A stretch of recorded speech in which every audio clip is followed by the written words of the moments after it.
welcome back to the 11am Sports YouTube channel here for the Killie boys on Football Manager 21.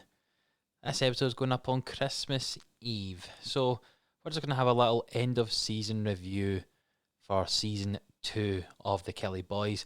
We'll take a day off tomorrow, Christmas Day, and then from Monday next week we'll be back for season 3 with a transfer special, and you'll get to see who we've signed, if anybody. Maybe it'll be the first game of the season. I've not recorded that yet. We're not sure what's going to happen. But yeah, this is a wee end of season review. Just looking at seeing what's happened so far this season, how we got on, and maybe places that we might want to improve for next season. So yeah, a little bit more kind of a casual one here. My face isn't going to be in it. I'm just going to show you just the thing. We'll go through some statistics, league table, who's played well for us, and what we're thinking about for future years. So I hope you enjoy it. And have a good Christmas tomorrow. So here we are with our end of season review for the season 2021-2022. The new arrivals it talks about here. We had Rodell Richards come in, again on loan, playing 45 games, 35 goals. Look at that average rating, 7.3. McGilvery was an important player for us as well. Powers, not so much. He then ended up leaving us. Adam Matthews played a lot for us as well. Ross Stewart, more of an impact sub than starting many games for us. Tom White became an integral part to our midfield.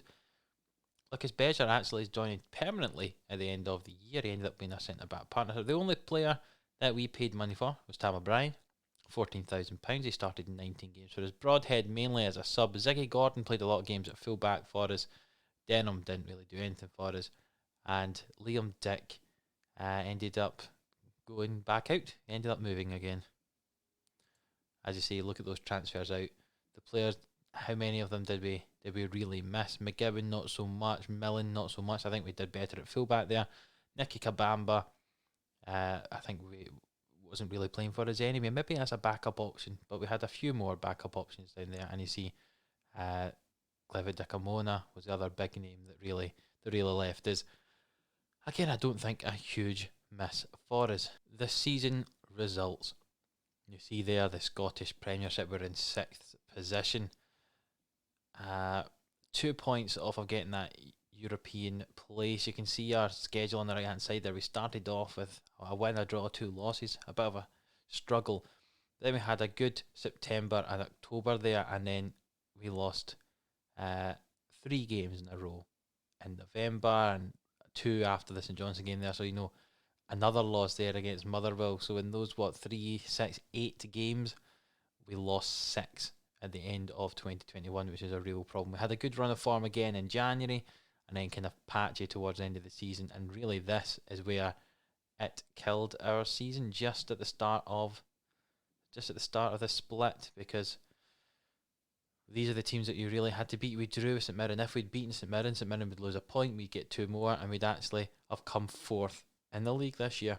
Hamilton losing 2-1 against Hamilton. Had we beaten them, we'd again have come 4th this year. They're the sort of wins that we needed to make, needed to have, and we didn't really do it. In the Euro Cup 2, you can see that we were knocked out by Zurich in the 3rd qualifying round. It was not a good performance from us. Adam Matthews actually our top goal scorer in that competition. In the Premiership, it was Rodell Richards with 26. In the Scottish Cup, as you saw from the last episode, we were runners-up. Rodell Richards got 8 goals in that competition. We beat Alloa, East Fife, Ayr and Hamilton on the way to the final, where we lost to Rangers. I mean, is it much of a surprise losing to Rangers? Probably not. That was a fairly easy run to the final, but we got there nonetheless. The Betfred Cup, we were knocked out in the quarter-final by St Mirren. We obviously got a bye through the group stage there because we were in Europe. Don't know if that'll be the case this year again or not, but we did beat Dundee United before St Mirren. Moments to remember. Apparently, our biggest win was against East Fife. We won 7-2 in that game. The match to remember was the game in March just before the split, where we beat Hibs 4-2. I must say that was Dougie Green's only goal for the club in that game, and goal of the season was Rory McKenzie's daisy cutter from 24 metres. I mean, I think it'd be rude not to go and have a look at it. So here we go, Rory McKenzie, our apparent goal of the season. Malumbu plays it to McKenzie, back to Richardson. To be fair, I can't deny that. That was a good goal. I thought there were some other good goals as well that we had, including some of the cheeky chips and stuff like that. But if that's the one they think is going to be our goal of the season, I'm more than happy to agree with it. I'm very worried about hitting this next tab. It says the finances. Our club reputation has improved from 2.5 stars to 3. We've had no new sponsorship deals, but we did, however, make more money from sponsorship, more from broadcasting revenue, and more from corporate and hospitality than last year. Our competition prize money was down. Obviously, we finished lower in the league, but our match day commercial and retail was also up. Our biggest selling shirts were Brophy, Tishbola, Hines, Mackenzie, and Finlay. We sold nearly 1,500 shirts. And how did we line up according to this? This is what it says was our team of the year, our best 11. We did, however, rotate the team quite a lot, it says. However, our key players played a major role in how the season turned out. You can see they are basically the team that ended up finishing a lot of the season for us there. McGilvery in goal, Finlay and Beger in centre back, Matthews and Hornstrup at full back, White and Tisbola in the middle, Mackenzie and Hines and Richards and Brophy. Looking at the goals, total goals scored there, you can see Mackenzie got 7, but really it was Richards with 35 goals in 45 games and Brophy with 27 and 44. No one else really scoring the goals for us, which is perhaps slightly worrying if Richards does not stay with us. The accolades. I did win Premiership Manager of the Month for October, but nothing else apart from that. Player awards for the club awards. Our fans player of the season went to Rodell Richards, as did the young player of the season. Signing of the season went to Craig McGilvery. I can't disagree with that. Mackenzie, obviously, you saw our goal of the season. Richards was top goal scorer with 26 goals. Mackenzie, most assists with 6, which is not a lot, to be fair. Rodell Richards does get 8 player of the matches, and McGilvery's 7.2 was our highest average rating. Looking at our record breakers, Rodell Richards scored 3 goals in the match, and that's apparently a record for me as manager. Probably joining some. I'm sure someone scored a hat-trick before for us. McGilvery did get 11 clean sheets, which I think beats Danny Rogers' record from last year. The most man of the match awards in a season goes to Rodell Richards with 10 man of the match awards. Dougie Green was our youngest player, 17 years, 357 days old, just before his 18th birthday. Rory McKenzie did score a goal in 54 seconds, and Dougie Green was also our youngest goal scorer, scoring that goal in that match he played for us. And you can see that some players have been inducted into our overall best 11 as well. It's now McGilvery, Matthews, Mengie, Finlay, Hornstrup, Mackenzie, Tishbola, White and Burke, and Richards and Brophy up front. You can see from the seasonal performance analyst report, we were a busy defence but impenetrable. So we had a lot of shots against us, but not as many of them went in, and we were fairly kind of middle of the road and everything here. Slightly more passive and clinical in terms of attacking, so not scoring as often as we should, but not scoring as often as we could, I should say, but very much defending very well, maybe giving away chances but not conceding goals. You can see for the expected goals side of the game there, our expected goals per match is 1.3. Total expected goals in the season 52, we actually scored 59. Expected points was 48, we actually scored 57, and we were expected to finish 8th based on all the expected G and all this, but we actually finished in 6th place. You can see how the league table would have finished had it been based on the expected points. We would actually have finished all the way down in 8th position, and Aberdeen, who came in 9th, would actually have been in 4th. So the board are looking to discuss the club's long-term vision and outline their initial expectations for the remainder of this season and years ahead. So we're continuing to look at playing counter-attacking football and developing young players and buying young players. Want to work within the wage budget. A maximum of 1-year contracts for players over the age of 32, and they're looking to build a new stadium. I did not know that. We're possibly moving away from Rugby Park. We're looking for a top half finish at the end of next season, working towards being recognised as one of the best of the rest and then become the best of the rest. So they're looking for 3rd position very soon indeed. Let's accept that current vision. The squad dynamics, Mackenzie, Finlay and Brophy have become team leaders, and Dicker, who has been our club captain, has dropped down just to highly influential, because obviously he's not really been playing. But let's have an end of season team meeting. The overall meeting atmosphere is neutral, and let's see what we want to say. I'm going to say to them, I think I've been really encouraged by the way you've all taken to our attempt to implement our style of play, and I think we can take a step further when we come back for pre-season. Brophy says that he thinks he speaks for most of us when he says that we enjoy playing this way and we're committed to improving every single day. That's exactly what I was looking for. And once you all return from holiday, we can discuss promises for next season. See you when you get back. Thanks, everyone.